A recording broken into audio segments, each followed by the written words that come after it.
Hail Iset! Hail Heru! The speech in the silence, in the presence of the gods. The words of Jahuti against the lords of chaos. Knowledge and wisdom, their twofold might. Rolling asunder the darkness and night.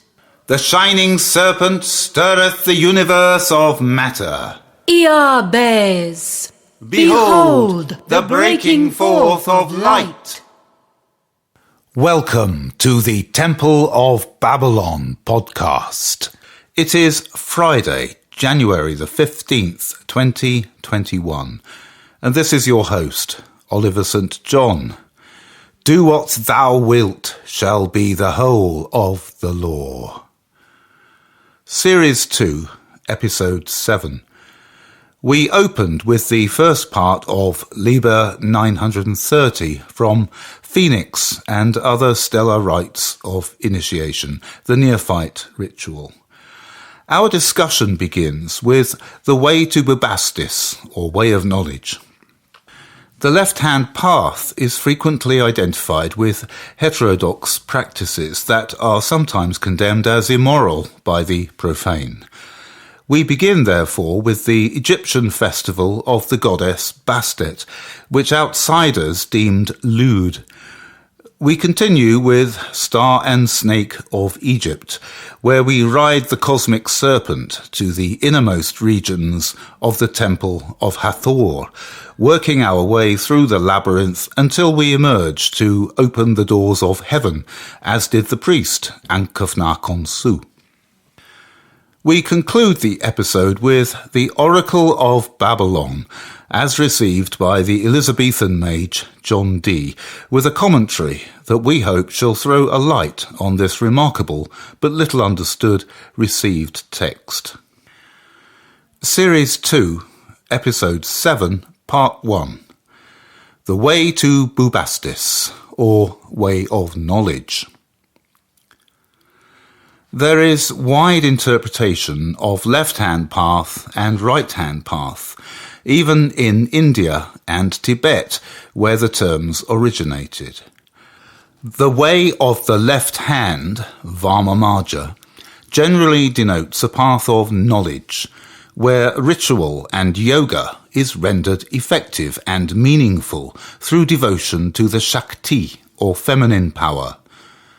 Devotion to the Shakti and any spiritual path, inclusive of sensory pleasure, is most often associated with Tantra, though the term only denotes method or practice, literally to weave.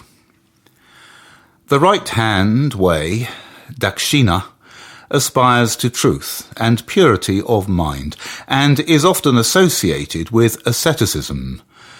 Nonetheless, Tantra, or the left-hand path, may well include practices considered by the average person to be ascetic, since nothing is achieved without discipline. And likewise, the way of the right-hand path may sometimes include heterodox methodology. Notably, the sage Ramakrishna never used the terms left-hand path or right-hand path. He practiced celibacy through personal inclination, yet there is no evidence that he recommended this to his disciples as rule of thumb. While he wryly denounced those who merely desire sensual gratification or that lust after gold and temporal power, recorded anecdotes reveal that Ramakrishna was not at all orthodox. Indeed, he saw any dogmatic approach to God or religion as the consequence of ignorance and egotism. There is a book reference here, The Gospel of Sri Ramakrishna, translated by Swami Nikhilananda Ramakrishna Vivekananda Center, New York, 1942. In relation to Tantra, which Ramakrishna mastered quite early in his life, see pages 20 to 22. In the West, the misappropriation of these terms over the last century or so has resulted in confusion. Thus, the left-hand path is commonly thought to refer to black or evil practices. The way of the right hand is associated with religious asceticism, repression, and moral hypocrisy, especially by those for whom the term left-hand path is a means of self-identification. Crowley rejected the left-hand path in his writings, yet has frequently been accused of advocating the same. Dion Fortune followed suit, yet would have been scandalized if she had not kept some of her practices secret, even among her adepts. The confusion deepens when it is considered there are many followers of Crowley who proclaim they practice the left-hand path, while those who continue the legacy of Fortune would have us know they are chaste adherents of the right-hand path. For example, Basil Wilby, as known as Gareth Knight, wrote that high standards are expected of an initiate of the right-hand path. That is from Magical Images and the Magical Imagination by Gareth Knight, page 71. Skylight Press, 2012. Whether left or right, tantric or ascetic, it seems to be the case that while adepts are willing to undergo rigorous self-discipline, this is not so with the more vociferous outer court followers of various traditions, whatever they may claim. The revival of popular interest in magic and the occult that gathered momentum in Europe and America from the 1950s through to the late 1980s emerged, after all, from a burgeoning beatnik subculture. Thelema sprang directly from the ancient Egyptian starry wisdom cult of Thebes, from whence the oracular voices that sprang from the Stele of Revealing in Cairo, 1904. We shall, therefore, examine the left and right of the magic of old Egypt. The left-hand path is frequently identified with heterodox practices that are sometimes condemned as immoral. We shall begin, therefore, with the Egyptian festival of the goddess Bastet, which outsiders deemed lewd.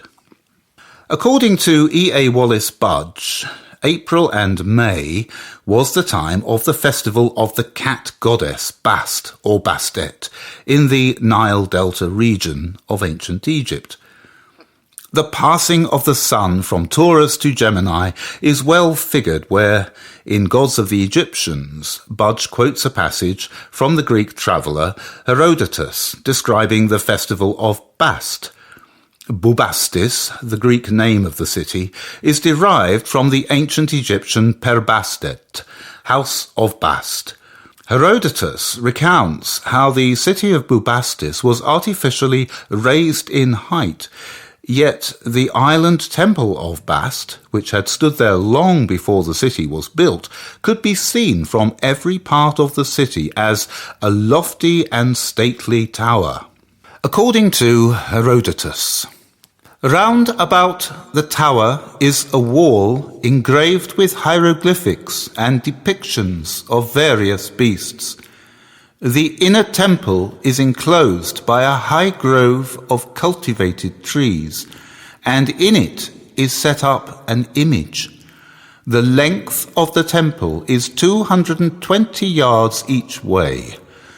From the entrance of the temple eastward, there is a fairly large causeway leading to the house of Hermes, 660 yards long and 4 acres broad, all of good stone. It is bordered on each side with tall trees. Herodotus describes a processional route. The shrine containing the image of the solar Venusian Bast would be taken to the temple of Jehuti, which Herodotus identifies with the Greek god Hermes. A brief Kabbalistic digression is necessary. Venus is the ruler of Taurus, while Hermes Mercury is lord of Gemini. The glyph of Mercury is threefold, combining the symbols of both the moon and Venus in one. Thus it is said of Hermes that he is thrice greatest, Trismegistus.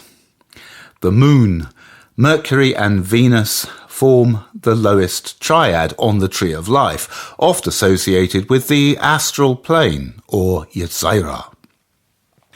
It is through this lower triad that the starry wisdom is communicated to the human mind. We shall see later how the spiritual fact concerning this function was told and retold in various myths, including the biblical one of how the Nephilim, a race of giants, were said to have been the progeny of angels who fell from the stars to mate with the daughters of earth and teach them magic and science. There are many explanations for the triune nature of Hermes.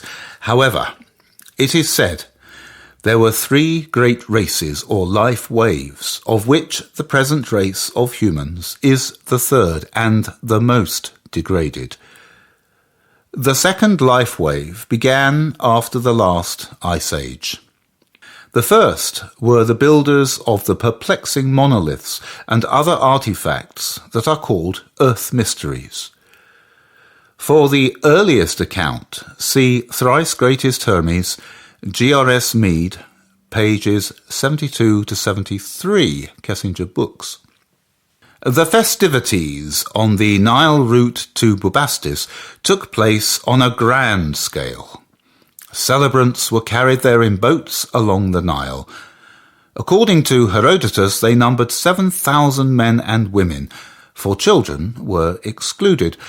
The reasons for the exclusion become apparent when it is described how Egyptian women would beat loudly upon drums, while others would shout ribald insults at the townsfolk that had gathered to watch from the river banks. Others among them would lift up their clothing, showing themselves naked. All of this was carried out in high spirits and good humour. Once the celebrants arrived at Bubastis, the multitude set to the devotional rites with great solemnity. Lavish offerings were made, including costly grape wine, which was rather more than the average farm worker could afford in those times. In spite of the renowned Egyptian ribaldry and sense of fun, commentators thought the festivals to be licentious. When religion superseded the old ways, prurient zealots found such festivities so abominable that they succeeded in getting them abolished altogether. Some things don't change very much. The feline Bast and lioness Sekhet were representative of Lower and Upper Egypt, respectively. The ancient ways of the bestial goddess, a sexually ambivalent creature of the night, exemplify the left-hand path. The cat goddess Bast was frequently identified with Buto, the oracular cobra serpent. The famous Delphic oracle was the later Greek edition of ancient Egyptian methods of obtaining an oracle through the mediumship of priestesses possessing secret knowledge of the snake. In the context of the 17th path of Gemini, the children of the voice, the sacred vibration of the priestess is sent forth from Hokmah and Bina above the abyss to inform the intelligence of the heart in Tiferet. In countless Egyptian hieroglyphics, cat or lion-headed deities are twinned, most notably in the Aker or lion gate. The gate symbolizes the equinoxes and the entrance to and from the Egyptian underworld. The hieroglyph for the sky has two peaks or horizons pointing upwards to show the day. When the peaks are pointing downward, it is a depiction of the night. In the underworld, everything is mirrored and in some cases even shown upside down or averse. The left and right eyes of Ra are the moon and sun respectively. The moon is the mirror of the sun's radiance, and it is the sinister jewel of the left-hand path. According to the Emerald Tablet of Hermes, that which is below is like unto that which is above, and that which is above corresponds to that which is below, to accomplish the miracle of the one essence. Its father is the sun, its mother the moon.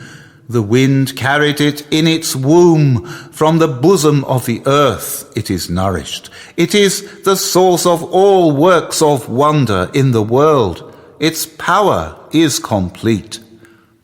The flow of consciousness involves both projection and radiance, the sun, the right eye, and absorption and reflection, the moon, the left eye. The primary dual power of consciousness is objectivity and subjectivity. The goal of yoga is to achieve transcendence through uniting subject with object. Thus, the eye is made single. We shall now discuss something of the constellation of Orion, which is a constellation that was particularly significant in ancient Egypt, in the metaphysical sense of it, as opposed to any considerations of profane science. The way of knowledge, Jnana Yoga, is typified by the path of Gemini, to which is ascribed the letter Zayin, the sword of division. Union, on the other hand, comes through the love of Nuit, or Venus, which is the governance of Taurus, the Magus of the eternal. As we shall see, love under will, or Thelema, Logos Agape, is aptly imaged forth in nature and mythology by the constellation of Orion, which spans Taurus and Gemini, or Isis, and the word of Thoth, or Jehuti.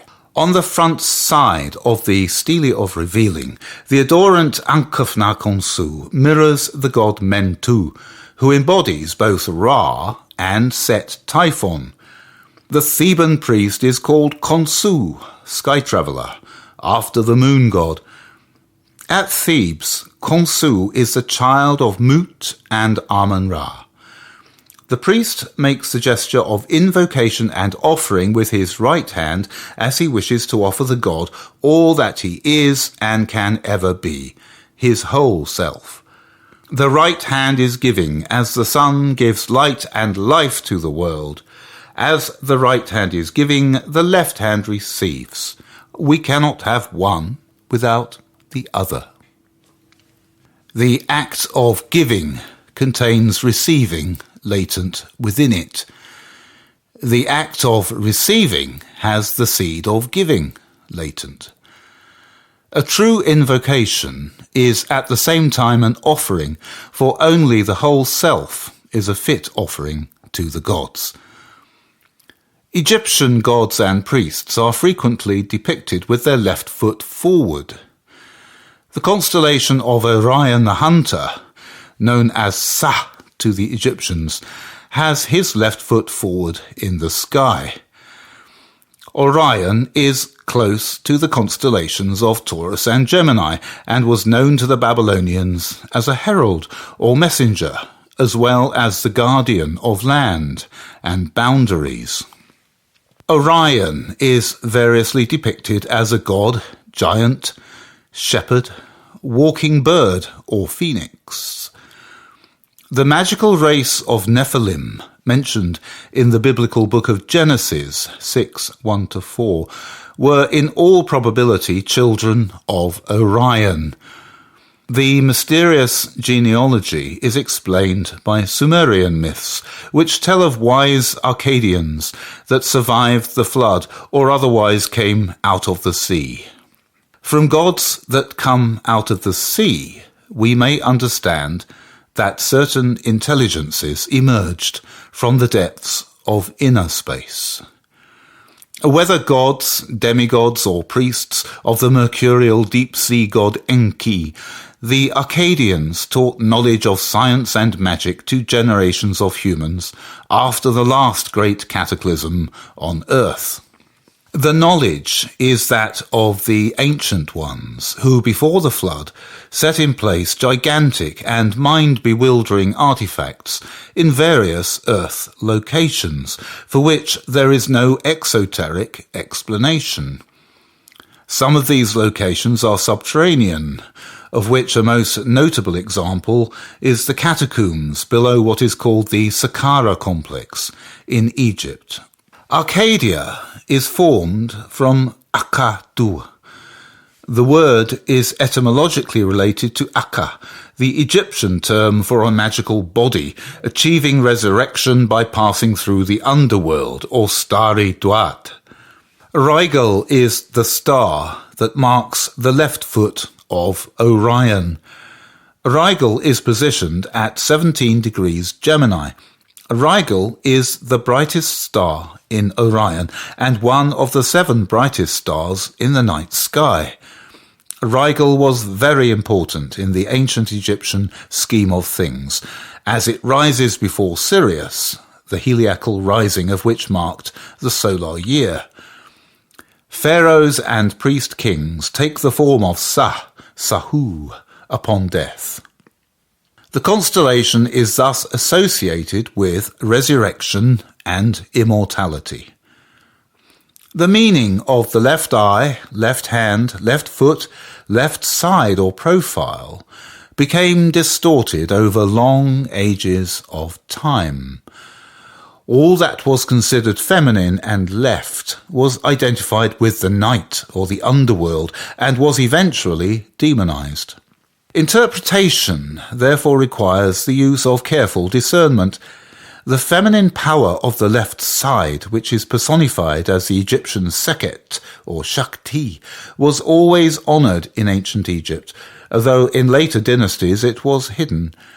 When Sekhet acts as initiatrix, she takes the form of a lioness and kicks the person, or demon, with her left foot, as recounted in the pyramid texts.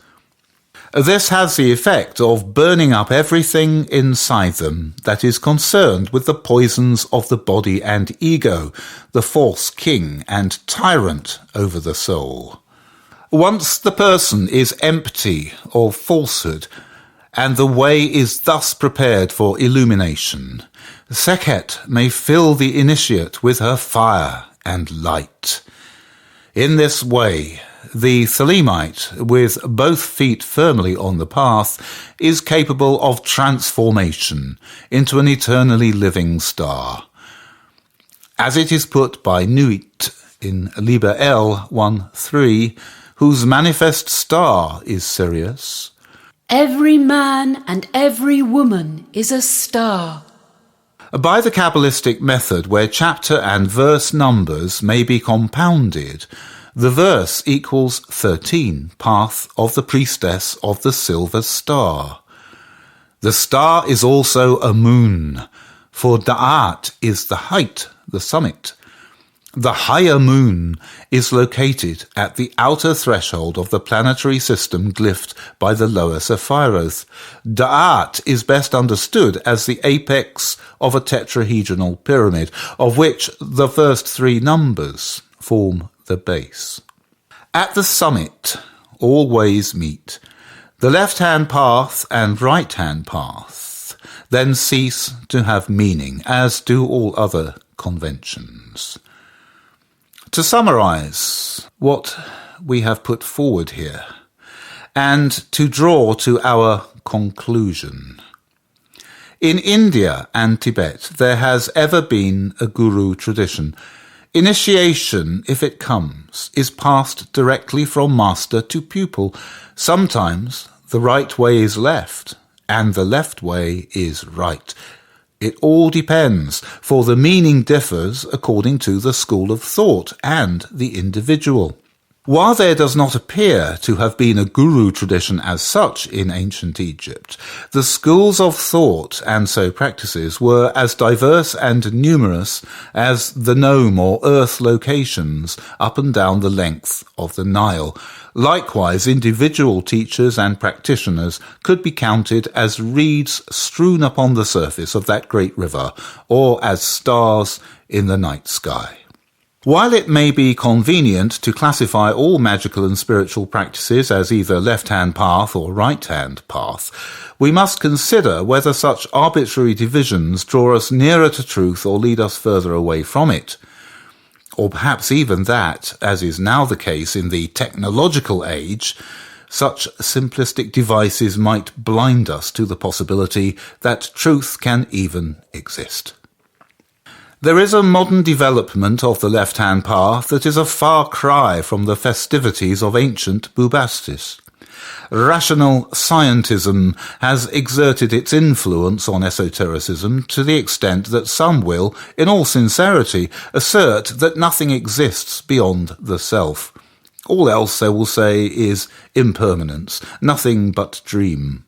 Such atomistic cults, for they posit a unitary intelligence as sole reality, invert the principle of Buddhist impermanence and at the same time translate the one God of monotheism into a dark lord. In that, they hope to find an amplification of personal power as a means of gaining unlimited self-gratification. There is nothing very new about that. The technological, industrially driven age we have entered is fueled by greed and selfishness. As a consequence, despair, alienation, or otherwise sheer indifference is now commonplace.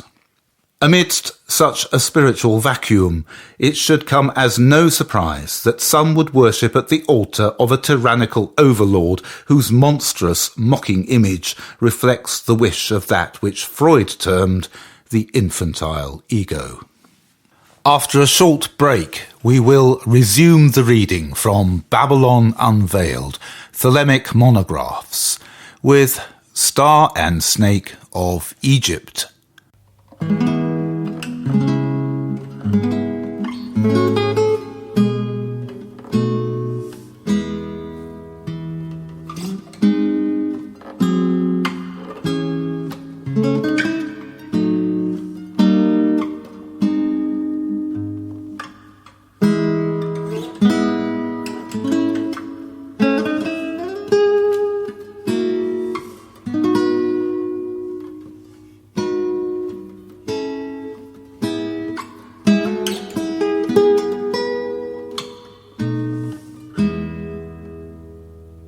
Episode 7, Part 2, Star and Snake of Egypt. Horosematawi is the child of Nuit and Hadit, or of Hathor and Horus.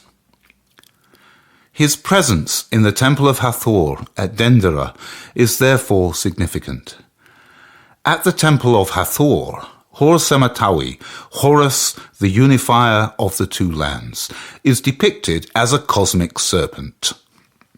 As the pillar of his mother, that is, the utterance or word vibration in the primal depths, he is the unified image of Horus and Set Typhon. The image predates the adversarial relationship increasingly afforded the two gods over the course of time. Through his being raised in the pillar, the child of the gods achieves form and body. Hathor has extremely antique origins, which can be understood through her identification with the astronomical image of the hippo at the hub of the universe, the stellar Thuban, gate of dual manifestation at the North Pole of the universe. Thuban, in very ancient times, held the station of pole star. Horus, as cosmic serpent, is identified with Set Typhon, or Hadit, who mysteriously causes the star of Nuit to appear. The ancient Egyptians celebrated the birth of the cosmic serpent on the eve of their new year, marked by the appearance of the star Sirius, which heralded the Nile flood. At the temple of Hathor, the body of the cosmic serpent is seen emerging from a lotus flower carried by a bark.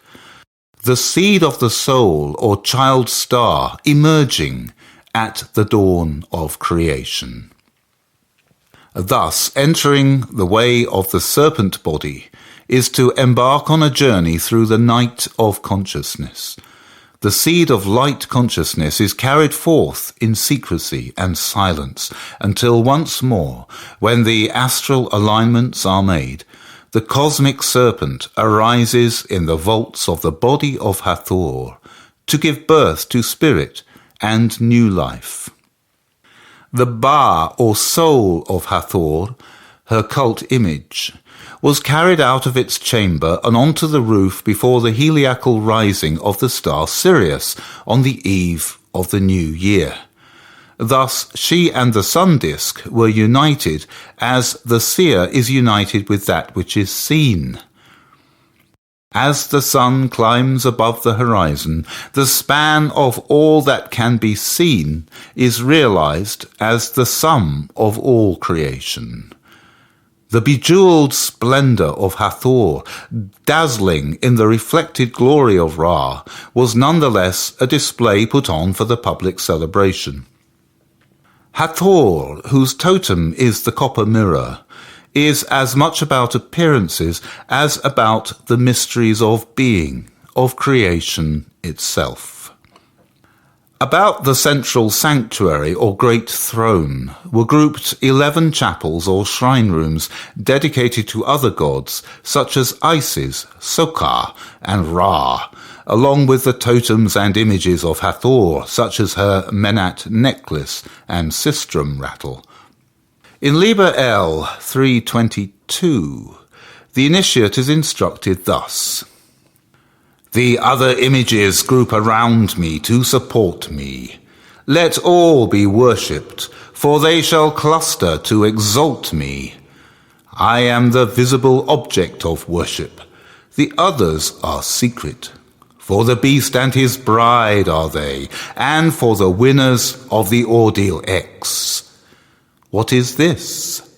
Thou shalt know." Some of the most cryptic passages in the Egyptian Book of the Law become transparent when looked at in context of the ancient Egyptian way. Taken out of context, the fragments we are left with are cinders to kindle the smoke of deception. Initiations at the Temple of Hathor were carried out in subterranean crypts, of which there are 14 in total, a lunar number. We can now explain the meaning of the ordeal X, insofar as anything concerning initiation in the real sense of that can be explained. To the ancient Egyptians, the X, or circle cross determinative, was the mark of a body or place itself, and a seal of protection against hostile forces. For this reason, talismans and other cult equipment, as well as official records, were stored in the crypts. At the southern end of the Temple of Hathor, there are 5 of these crypts, running along a hallway. Here, the most valuable of the temple furnishings were kept, including the Ba, or soul of Hathor, lavishly decorated with precious stones, Our Lady of Dendera residing in her house. It was from the easternmost crypt that the annual procession of Hathor began on the eve of the first day of the new year, carrying the image of the goddess out from the subterranean room. In like fashion, the newly created world arises from out of the abyss when the primal word or utterance is sounded in the depth of night. Access to the chambers reserved for the rites of initiation was through concealed trapdoors in the pavement and hidden sliding wall blocks. In the subterranean world below the temple complex, The long, narrow chambers and passages are arranged one above the other, so that the lowermost is laid deep within the temple foundations. 11 of the crypts are decorated in relief, a work that was done even before the roof blocks were set. The most important reliefs, among which are included Hathor's musical instruments, the sistrum rattles, were set on the axis of the temple itself, while the others are aligned with it. According to Liber L 160 and 216, My number is 11, as all their numbers who are of us. The 5-pointed star with a circle in the middle, and the circle is red. My colour is black to the blind, but the blue and gold are seen of the seeing. Also, I have a secret glory for them that love me. I am the Empress and the Hierophant. Thus 11, as my bride is 11. The first voice is that of Nuit or Hathor. These are identical when depicted in their most absolute likeness, while the second voice is Set Hadit or Horus, her son and consort, whose number is 11. The solution to this riddle, by the way, is given in our Flaming Sword Sefer Sephirot, the entry for the 11th number. These are the mysteries of the beast and his bride, referred to in Liber L 3:22. The serpent or occult force is the secret nature of the soul, the mysterious bird of creation. The serpent is the means by which a star is given body, as declared in Liber L 2:21. Now let it be understood, if the body of the king dissolve, he shall remain in pure ecstasy forever. Nuit, Hadit, Rahor, Kut. The sun, strength and sight, light. These are for the servants of the star and the snake. There are no accounts of what the rites of the crypts involved, and it is indeed unlikely that anything was ever written down. However, the sculpted images and texts throughout the Temple of Hathor convey the mysteries of dual manifestation, which are experienced and fully realized by the initiate. At certain times of the year, or when the alignments of the stars are right, it is possible for adepts to pass to and from various states of body at will, whether to manifestation or invisibility. Thus Horus, always the primal type of the initiate, achieves his greatest potency when unified with Set in the form of Horus Sematawi, a mystery that was undoubtedly celebrated, enacted and experienced by initiates at the Temple of Hathor. The Egyptian year was divided into 3 seasons of Akhet, inundation, Peret, growth, and Shemu, harvest. Akhet is a word also used to describe the horizon.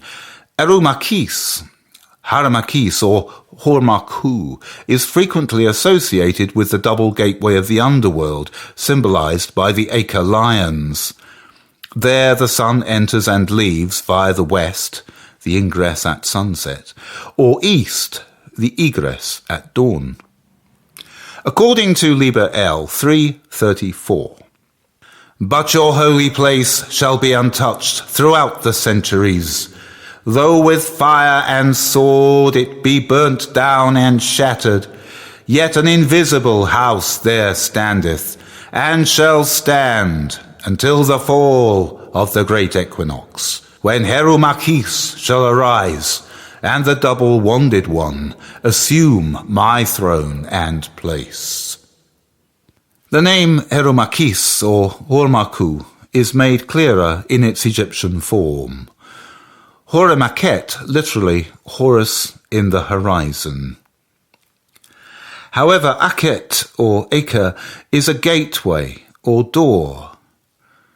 The double lion gate of the sun's ingress and egress to and from the underworld at the spring and autumn equinoxes refers to Horus as the abstract principle of the horizon itself. It is a particular part of the sky, for example, where the sun rises at the equinox, and an equivalent portion of the Egyptian underworld. The name of Horus as horizon, or dweller in the horizon, relates to the circle, as does his eye. The horizon also symbolizes the primordial boundary or limit, the first division or utterance of logos, by which the universe is defined as having shape and meaning. As X marks the spot, it also designates the crossing that is the passing beyond.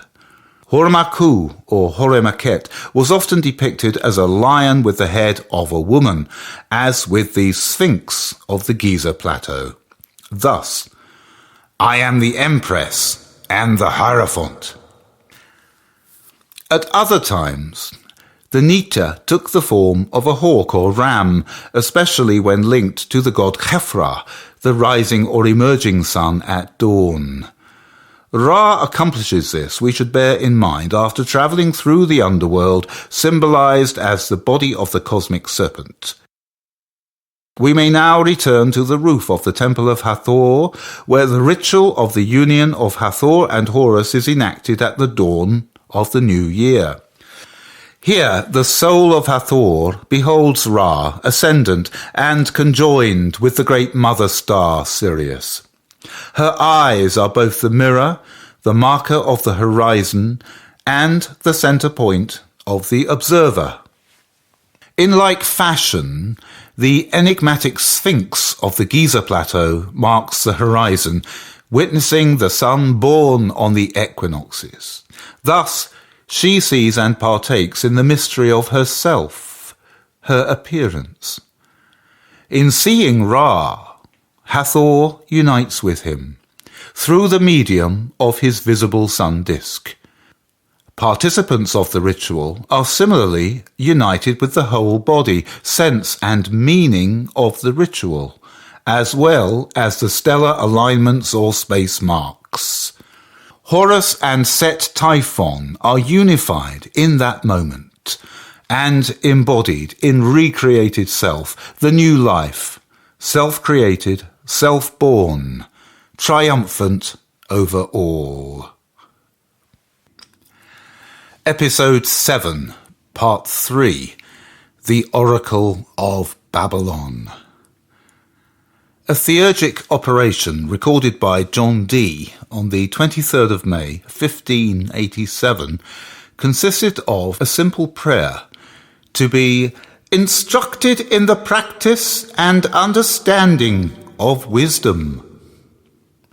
The result was an oracle received from the Gnostic Sophia, or ancient Egyptian Babalon, whose mystery is that she is a harlot loved by many, and yet remains a virgin.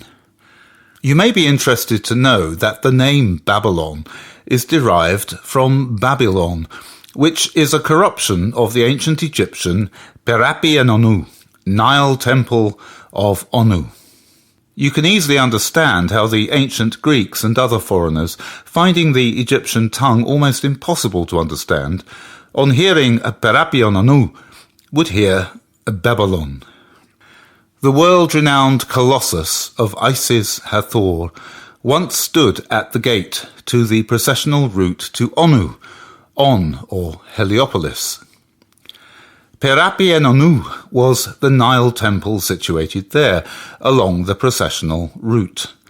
Thus Babylon literally once stood at the gate of On, or Heliopolis, which is the meaning of her name. According to Dee's diary record, his assistant Kelly described the vision of Babylon in terms evocative of the Scarlet Woman of Revelation 12:1. All her clothing is like beaten gold. She has on her forehead a crystal cross.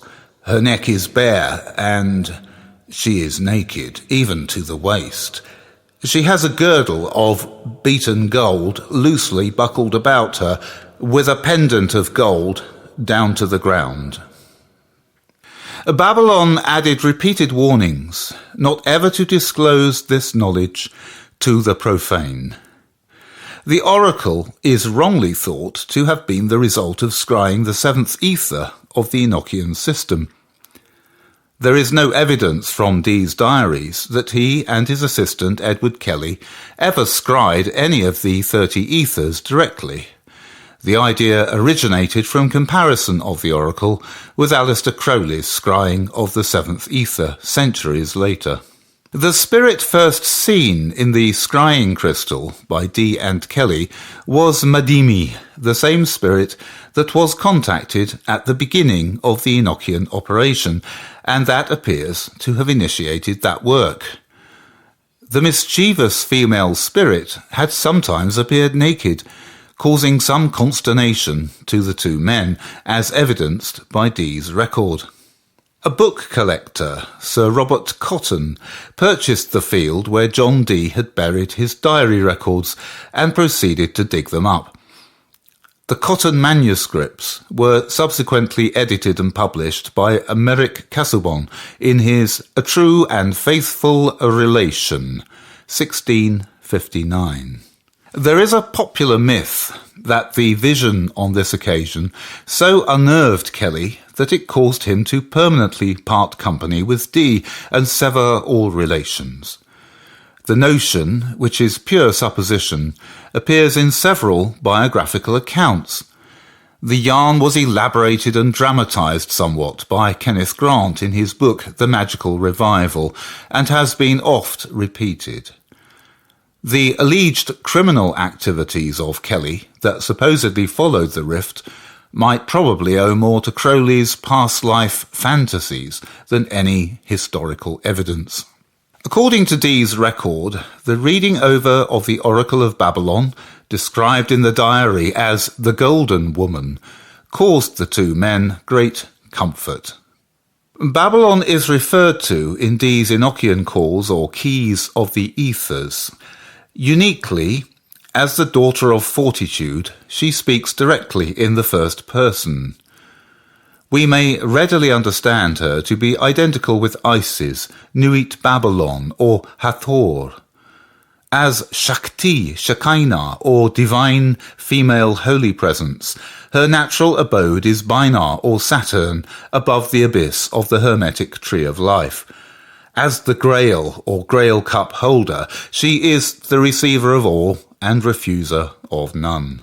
The title that Babalon affords herself resembles the traditional name of the 11th tarot trump, Fortitude. The trump usually depicts a woman closing or opening the jaws of a lion. In modern decks, the same trump is usually called Strength and is attributed to the astrological sign of Leo the Lion and 19th path of the Tree of Life, the occult intelligence. The esoteric title afforded the tarot trump by the Golden Dawn is Daughter of the Flaming Sword.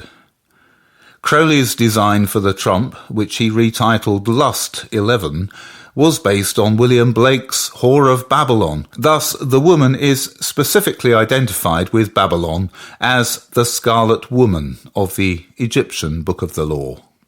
The Nag Hammadi texts were buried in a cave in Egypt and not discovered until 1945. Yet the Oracle of Babalon bears comparison with the far lengthier Setian Gnostic text, Thunder Perfect Mind, which we covered in the previous broadcast, episode 6.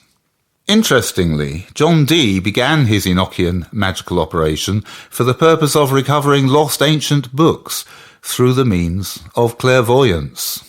The Oracle of Babalon. I am the daughter of fortitude, and ravished every hour from my youth. For behold, I am understanding, and science dwelleth in me, and the heavens oppress me. They covet and desire me with infinite appetite, for none that are earthly have embraced me, For I am shadowed with the circle of the sun and covered with the morning clouds. My feet are swifter than the winds, and my hands are sweeter than the morning dew. My garments are from the beginning, and my dwelling place is in myself. The lion knoweth not where I walk, neither do the beasts of the field understand me. I am deflowered and yet a virgin. I sanctify and am not sanctified. Happy is he that embraceth me, for in the night season I am sweet, and in the day full of pleasure. My company is a harmony of many cymbals, and my lips sweeter than health itself. I am a harlot for such as ravish me, and a virgin with such as know me not. For lo, I am loved by many, and I am a lover to many, and as many as come unto me as they should do, have my knowledge. As yet I walk in the clouds, as yet I am carried by the winds, and cannot descend unto you for the multitude of your abominations, and the filthy loathsomeness of your dwelling places. Purge your streets, O ye sons of men, and wash your houses clean. Make yourselves holy, and put on the garments of truth.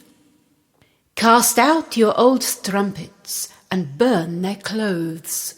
Avoid the company of the profane, for they do not know me. And then will I come and dwell amongst you.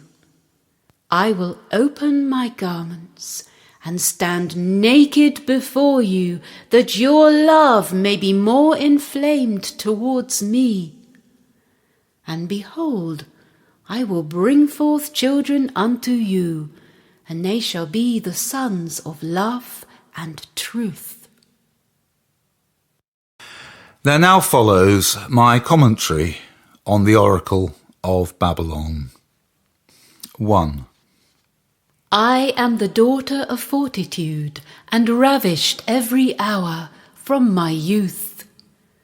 As the woman and beast conjoined, or Eve and the serpent, Babalon is subject to the forces of time and death below the abyss. The 19th path is the occult intelligence, for it is the last path before the crossing on the ascent, and the first path after the threshold on the descent. On the ascent, the mouth of the lion is closed in silence. As outgoing force, the woman opens the mouth, which is to say that she utters the word of the high priestess. For the path of the lion of the sun crosses that of the priestess of the moon.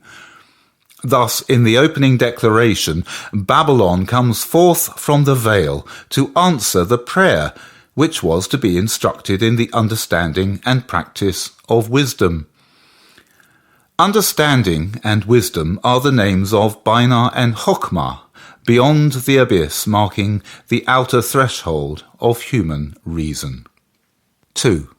For behold, I am understanding, and science dwelleth in me, and the heavens oppress me. Babalon reveals her identity with Bainar, the sphere of understanding. Yet, while Bainar is situated above the abyss, she conceals the mystic garden of Da'at, knowledge. Science, or thought, which is driven by the desire for knowledge, is the subabysmal child of Da'at, reflected into the depths. Bainar, in the material world of action and elements, corresponds to the limiting power of Saturn. In the material world, subject to the forces of time and death, the unlimited reach or span of the sky oppresses or bears down upon the mind that deems science to be sufficient. In this, Babalon is herself oppressed. 3. They covet and desire me with infinite appetite, for none that are earthly have embraced me. For I am shadowed with the circle of the sun, and covered with the morning clouds. The men of earth hunger for knowledge, which is the knowledge of her heart and tongue, her secret centre, called Hadit. The hunger for knowledge is insatiable, for science knows only the exoteric effect, the emanations or appearance of things which it judges to be a cause. The calculation of causes and effects thus lead the mind further and further away from the love of Nuit. She is the sky itself, veiled by morning clouds, and the infinite circle is her shade. The appearance of things, even visible light, is a cloak that hides the interior light and the truth of things from the minds of men. 4. My feet are swifter than the winds, and my hands are sweeter than the morning dew. Her motion, her thought, is swifter than ether or light, for she is the source of light. Her actions and deeds, her hands, are as ineffable dew. The dew is called Mesla, and is the influence of spirit that descends upon the blessed lovers of Nuit from the height. 5. My garments are from the beginning, and my dwelling place is in myself. Babalon is the first, and of the first, which is a name of Set as the opener of the ways. As ultimate veil, she is here identified with Ensof, the limitless light, not extended. Like Shekinah or Shakti, she has no abode or dwelling place, for she is the principle of the abode itself. Nuit is the container of all, thus she is not contained. 6.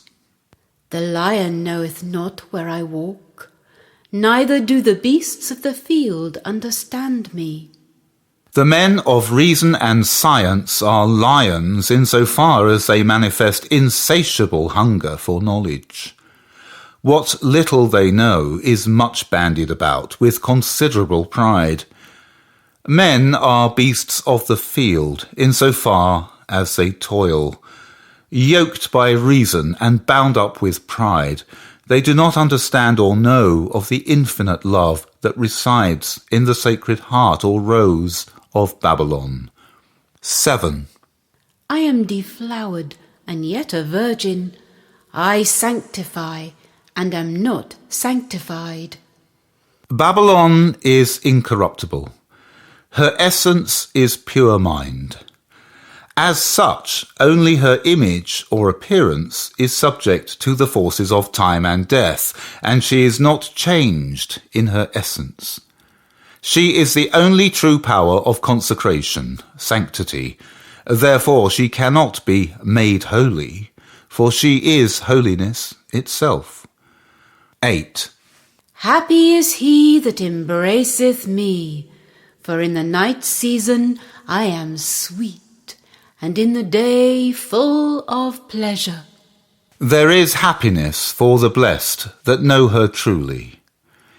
In the night season, which is as the depth of winter at the sun's lowest declination, her radiant starlight, flowing upwards and out from the interior, is sweet, for it is truth. In the day, which is as the height of summer at the sun's pinnacle, her radiant sunlight brings joy, ecstasy. 9. My company is a harmony of many symbols, and my lips sweeter than health itself. The company of heaven, whose existence is neither plurality nor singularity, yet partakes of both, takes delight in creation. There is harmony, music in all things, and every number is infinite. There is no difference. Liber L 1:4. The harmony of symbols, emanations, fragrant colours, sephiroth, numbers, is infinite. There are infinite expressions therein, the lips of Babalon, by which she sings, sends kisses, smiles and blessings, are sweeter even than life and joy of strength in life, for they are life itself. 10. I am a harlot for such as ravish me, and a virgin with such as know me not. For lo, I am loved by many, and I am a lover to many, and as many as come unto me as they should do, have my knowledge. As the Holy Grail, Babalon is available to all that know her. Of those who do not know her, she is unattainable.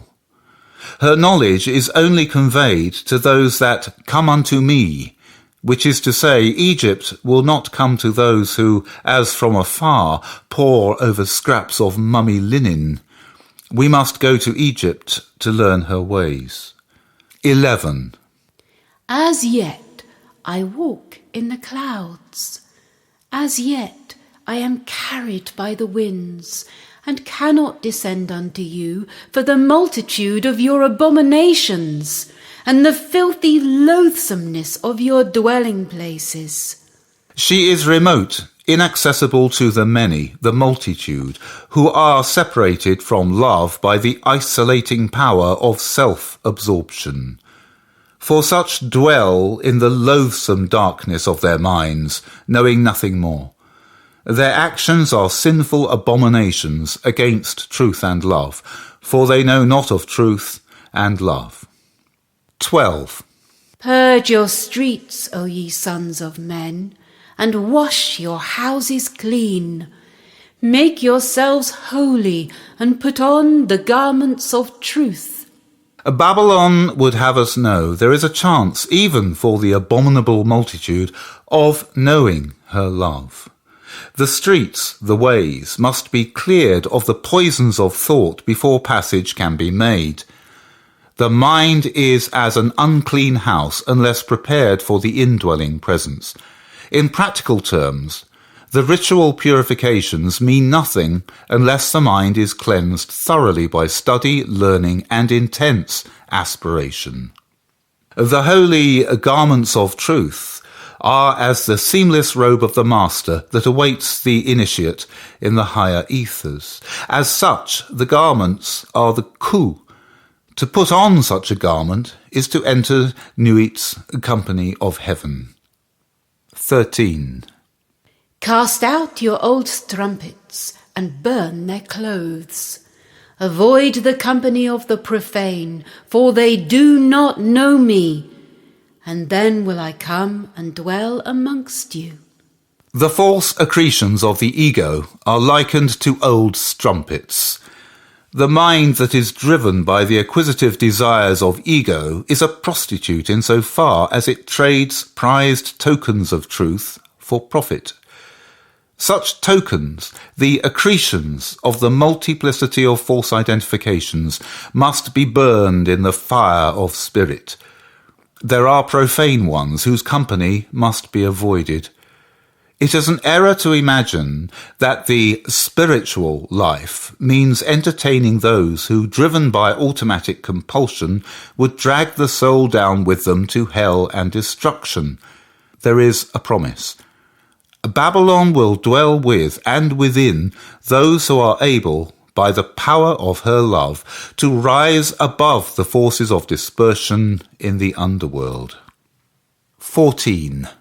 I will open my garments and stand naked before you, that your love may be more inflamed towards me. At last she will reveal herself to the beloved. As Nuit, she is naked as truth herself. Nuit is infinite space, and the principle of containment that cannot be contained. Therefore, she is depicted as naked as the night sky, adorned only by the starry lamps of her blessed company of heaven. And in that revelation, the flame of love glows ever more brightly in the heart of the lover. 15. And behold, I will bring forth children unto you, and they shall be the sons of love and truth. The sun stars, or sons of love, are the fruits of the trees of eternity. These are no earthly children, but are the ecstatic star-born emanations of the immeasurable infinite. As such, these children are the inexpressible joys of eternity. Such is the kiss given by Babalon to her beloved. She returns to her place beyond the veil. And that brings episode 7 to a close. The piece of music I played on the guitar was Prelude in E major, composed by Francisco Tarriga.